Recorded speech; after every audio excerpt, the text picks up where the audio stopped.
The New York Times reported on the Boxer Uprising on the 14th of August 1900. Yuxian's massacre is the death throes of traditional autocratic forces against modern civilization. It proves that missionary and judicial privileges have struck at the core weakness of Qing rule. The traditional empire's unitary governance structure can no longer be sustained. 2. The loss of vassals and territorial restructuring. The physical demise of the tributary system and the transformation of sovereign identity. 2. 藩属尽失与疆域重构，朝贡体系的物理消亡与主权认同转型。The material backbone of the tributary system lay in the investiture-tribute relationships between China and its vassal states, including Vietnam, Korea, Ryukyu, Burma, and Siam. As the Qing dynasty declined in the late 19th century, powers such as France and Japan successively annexed China's vassals, leading to the complete physical demise of the tributary system. Although this process entailed the loss of geopolitical security, it forced China to abandon the ambiguous territorial consciousness of universal suzerainty and transition to the clear territorial identity of a modern sovereign state. This fundamentally avoided the historical cycle fate of vassal rebellion and border secession that typically followed the collapse of traditional dynasties. A French annexation of Vietnam and Japanese annexation of Korea. The complete fracture of the tributary network. 依法吞越南与日并朝鲜朝贡网络的彻底断裂。Vietnam had been a core Chinese vassal from the Qin and Han dynasties to the late Qing.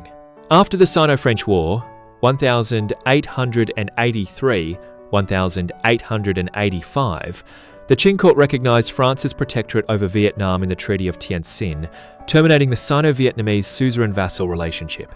Korea, known as the first among vassals, was declared completely independent and autonomous in the Treaty of Shimonoseki, Iba-Jiaowu, ending a millennium of Sino-Korean tributary relations. Fairbank commented, "The loss of Vietnam and Korea meant the fracturing of the core of the East Asian continental tributary network. The Qing dynasty could no longer maintain the traditional continental border security framework and was forced to redefine its territorial and sovereign boundaries. Strengthening of frontier identity from the perspective of New Qing history." 2. 新清史视角下的边疆认同强化。Mark Elliott, a representative scholar of the New Qing History School, pointed out in the Manchu Way that the successive loss of late Qing vassals paradoxically strengthened the unified Chinese identity among the Manchu, Mongol, Han, Hui, and Tibetan borderland groups. The imperialist ambitions of the great powers to carve up Xinjiang, the northeast, and Tibet forged a community of shared destiny between inland and borderland regions. Both the Qing court and borderland elites adopted China as a unified identity to resist foreign aggression. The Imperial Constitution Outline, 1908, was the first constitutional document to formally incorporate Manchuria, Mongolia, Xinjiang, and Tibet into the category of Chinese territory, completing the cognitive leap from dynastic territory to sovereign state territory. This transformation was profoundly significant. The collapse of traditional dynasties was typically accompanied by the simultaneous secession of vassals and borderlands. However, from the late Qing to the Republic of China, relying on the construction of a modern territorial identity, completely inherited the territorial expanse of the Qing Empire, thoroughly breaking the historical cycle's borderland loop of Central Plains unification, borderland secession, chaotic reconstruction. Modernization of diplomatic institutions. Institutional leap from the Lifanyuan to the Waiwubu. 3. 外交机构近代化，从理藩院到外务部的制度跃迁。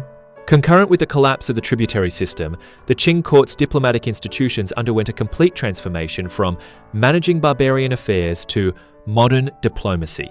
This was an institutional marker of China's integration into the international system and put an end to the traditional violent diplomatic logic of soothing and governing the four barbarians. Lifanyuan, the institutional carrier of the tributary system. 1. 理藩院朝贡体系的制度载体。The Lifanyuan was a Qing innovation that administered affairs of vassal tribes and tributary states. Lacking any concept of modern sovereign diplomacy, it treated all foreign relations as vassal affairs, embodying the institutional essence of the tributary system. Zhang Ming noted, the existence of the Lifanyuan was itself proof of the Sino-Barbarian order. IT's operational logic was completely divorced from modern international rules, making it incapable of handling complex negotiations under the treaty system. Zongli, Yamen, and Waiyaf, institutional finalization of modern diplomacy. 2. 总理衙门与外务部近代外交的制度定型。In 1861, the Qing court established the Zongli Yamen, Prime Minister's Office for Foreign Affairs, centralizing the management of diplomacy, trade, customs, and other foreign-related affairs, marking the transition from managing barbarian affairs to foreign affairs. The Boxer Protocol 1901 stipulated that the Zongli Yamen be reorganized into the Waiwubu Ministry of Foreign Affairs, which was ranked above the traditional 6 boards. This fully aligned with Western foreign ministry structures, establishing it as a permanent central diplomatic institution. The New York Times reported on the 30th of September 1901, the establishment. OFTHEWAIWUBU marks the complete modernization of China's diplomacy. IT abandons the obsolete rules of the tributary system and fully adopts Western diplomatic systems and operational models. This Eastern Empire has finally completed its institutional transformation in the diplomatic field. Wu Si commented, "The institutionalization of the Waiwubu transformed Sino-foreign conflicts from the binary model of violent conquest, loose mollification to the modern model of rule-based game, treaty negotiation, significantly reducing the blood-reward cost of Sino-foreign violent conflicts." IV. Introduction and practice of international law. From using barbarians to control barbarians to rule-based rights defense. 4. 国际法引入与实践。从以夷制夷到规则为权。Traditional China had no concept of modern international law, relying solely on conquest, marriage alliances, and loose control to manage foreign conflicts. The translation and practice of elements of international law, Wanguo Gongfa, in the late Qing allowed China to grasp a modern tool for sovereign rights defense for the first time, realizing the regularization of foreign negotiations and completely breaking the violent path of historical cycle outbreaks triggered by traditional border troubles. Elements of international law and the Prussian-Danish incident at Dagu Fortzi, 万国公法与浦丹大沽口事件. In 1864年, William Alexander Parsons Martin's translation of Elements of International Law was officially published. The Qing court distributed it to all provinces as a basis for negotiations.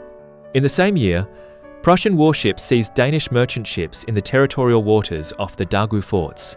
The Zongli Yamen invoked the principle of territorial sea sovereignty from international law to conduct tough negotiations. The Prussians ultimately released the ships and compensated for damages. This was China's first successful use of international law to defend its rights. ZGF reflected in his diary, "Western public, law indeed has a firm basis. It does not rely solely on brute force." This is an unprecedented change in the course of history. The New York Times reported on November 1864, Chinese officials skillfully applied Western international law to force Prussia to admit its mistake and pay compensation. This proves that the Eastern Empire has begun to master the rule-based weapons of modern diplomacy, no longer relying solely on military force to respond to external conflicts. 2. The open door. Policy halting the partition scramble and preserving sovereignty. 门户开放政策，瓜分狂潮的终止与主权保全。The great powers launched a scramble to partition China between 1897 and 1898.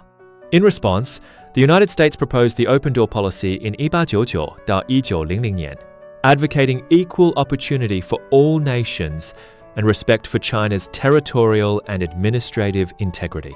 Although rooted in American commercial interests, this policy objectively halted the scramble for partition and preserved China's unified, sovereign form. The New York Times editorialized on March 20, 1900. The open door policy has averted the fate of China being dismembered into colonies, allowing the Qing dynasty to maintain a framework of unified sovereign statehood and preserving the core territorial foundation for subsequent transformation.